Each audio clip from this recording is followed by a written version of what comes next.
नमस्कार। आज हम बात कर रहे हैं 1971 के भारत पाक युद्ध की एक ऐसी लड़ाई की जो शायद इतिहास की सबसे बेजोड़ जीतों में से एक है। हाँ बिल्कुल, जहां मुट्ठी भर भारतीय सैनिकों ने दुश्मन की पूरी टैंक ब्रिगेड को रोक दिया था। तो जरा सोचिए, 4 दिसंबर 1971 की रात है।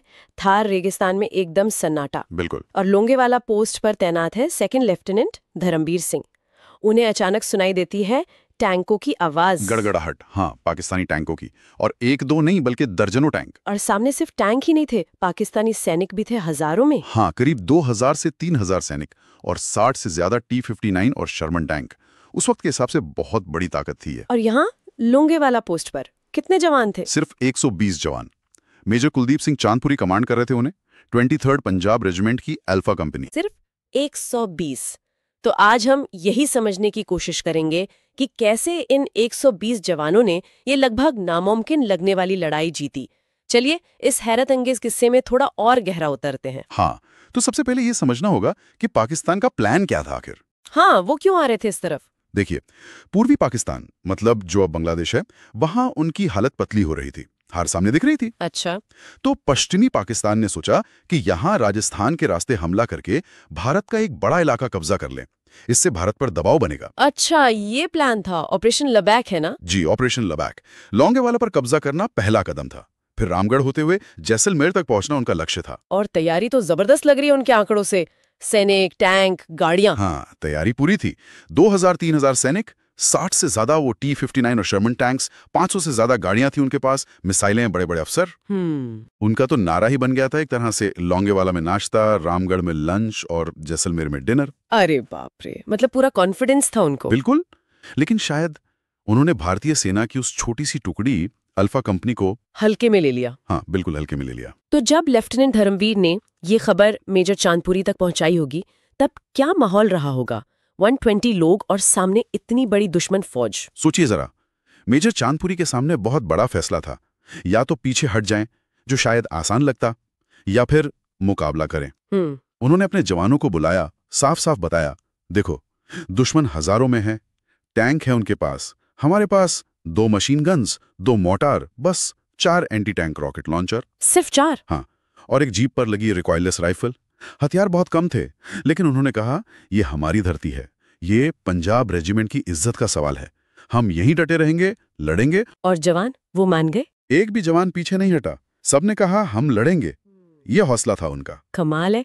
लेकिन सबसे बड़ी दिक्कत तो ये रही होगी कि रात का वक्त था, अंधेरा, शायद कोहरा भी, और एयरफोर्स की मदद तो मिल नहीं सकती थी। यही तो सबसे बड़ा चैलेंज था। सुबह तक हवाई मदद की कोई उम्मीद नहीं थी, कोहरा भी था। तो फिर कैसे रोकते इतने सारे टैंकों को? यहीं पर मेजर चांदपुरी की सूझबूझ काम आई। उन्होंने फौरन जवानों से कहा, पोस्ट के आगे जो खाली जमीन है, वहां फटाफट एंटी टैंक माइंस बिछाओ। माइंस बिछा दी? पर क्या उनके पास काफी माइंस थी? यही तो बात है, उनके पास माइंस बहुत कम थी, नाम मात्र की।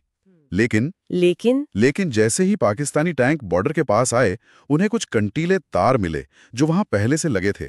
बस उनको शक हो गया कि आगे बड़ा माइनफील्ड होगा। एकदम सही। उन्हें लगा कि भारतीय सेना ने पूरी तैयारी कर रखी है, घना माइनफील्ड बिछा रखा होगा। अब वो डर गए। अच्छा। और इसी शक में माइंस खोजने और रास्ता साफ करने के चक्कर में उन्होंने अपने कीमती 2-3 घंटे वहीं बर्बाद कर दिए। वाह, मतलब बिना ज्यादा माइंस लगाए ही दुश्मन को रोक दिया कुछ देर के लिए। बिल्कुल, ये दिमागी चाल थी, और यही वक्त मेजर चांदपुरी को चाहिए था। और एक और गलती पाकिस्तान ने की थी। क्या? रेगिस्तान में इतने भारी टैंक ले आए, रेत में उनकी रफ्तार वैसे ही बहुत धीमी हो गई थी। हाँ, ये भी बात है। तो फिर आमना सामना कब हुआ? रात करीब 12:30 बजे पाकिस्तानी तोपों ने पहले गोलाबारी शुरू की, अंधेरे में अंदाजे से। इस गोलाबारी में बीएसएफ के 5 ऊंट थे पोस्ट पे, वो शहीद हो गए। भारतीय सैनिक अपनी पोजीशन पर थे, ऊंचाई पर, और सही मौके का इंतजार कर रहे थे। और वो मौका कब आया? सुबह होने से ठीक पहले, करीब 4:30 पाकिस्तानी टैंक अंधेरे में आगे बढ़ते बढ़ते काफी पास आ गए थे, शायद 30 मीटर। बस 30 मीटर? हाँ, और बस यहीं भारतीय जवानों ने हमला बोल दिया। जीप पर जो रिकॉइललेस गन लगी थी उससे, और जो एंटी टैंक रॉकेट्स थे उनसे। उन्होंने सीधे टैंकों पर निशाना साधा। हाँ, और बड़ी चालाकी से उन्होंने टैंकों के ऊपर वाले हिस्से को निशाना बनाया, जो उनका सबसे कमजोर हिस्सा होता है। अच्छा। एक के बाद एक टैंकों में धमाके होने लगे।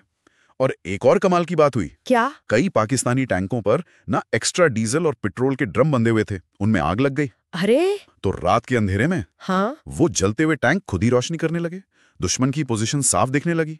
भारतीय सैनिकों के लिए निशाना लगाना और आसान हो गया। क्या बात है। और फिर सुबह होते ही तो आसमान से भी मदद आ गई होगी। बिल्कुल। जैसे ही सुबह का उजाला हुआ, भारतीय वायुसेना के हंटर जेट्स वो गरजते हुए पहुंच गए। हंटर जेट्स, वो तो टैंक किलर माने जाते थे। हाँ बिल्कुल। करीब 7:30 बजे उन्होंने नीचे पाकिस्तानी टैंकों और गाड़ियों पर बम बरसाने शुरू कर दिए। वो नजारा देखने वाला था। आसमान से मौत बरस रही थी टैंकों पर। फिर तो पाकिस्तानी सेना का क्या हाल हुआ होगा। भगदड़ मच गई। दर्जनों टैंक मिनटों में कबाड़ बन गए। जिनके पास टैंक थे, हथियार थे, वो भी सब छोड़ छाड़ कर जान बचाकर भागने लगे। रेगिस्तान में दूर तक बस जलते टैंक और भागते हुए पाकिस्तानी सैनिक दिख रहे थे। तो मतलब लड़ाई खत्म? हाँ, सुबह 9 बजते बजते सब साफ हो गया था। पाकिस्तान के करीब 40 टैंक तबाह हो चुके थे। 100 से ज्यादा सैनिक मारे गए थे। बाप रे। उनके कमांडर ब्रिगेडियर तारिक मीर ने जब यह हाल देखा तो फौरन ऑपरेशन रोकने और पीछे हटने का हुक्म दे दिया। वो अपनी लगभग 300 गाड़ियां, हथियार, गोला बारूद सब वहीं छोड़कर भाग गए। और हमारा नुकसान भारत का? यकीन करना मुश्किल है, लेकिन इस पूरी लड़ाई में भारत के सिर्फ 2 जवान शहीद हुए। सिर्फ 2? हाँ, एक माइंस बिछाते वक्त और दूसरे जीप चलाते हुए दुश्मन के हमले की चपेट में आकर। और वो 5 ऊंट शहीद हुए थे। और पाकिस्तान के? पाकिस्तान के करीब 200 सैनिक मारे गए।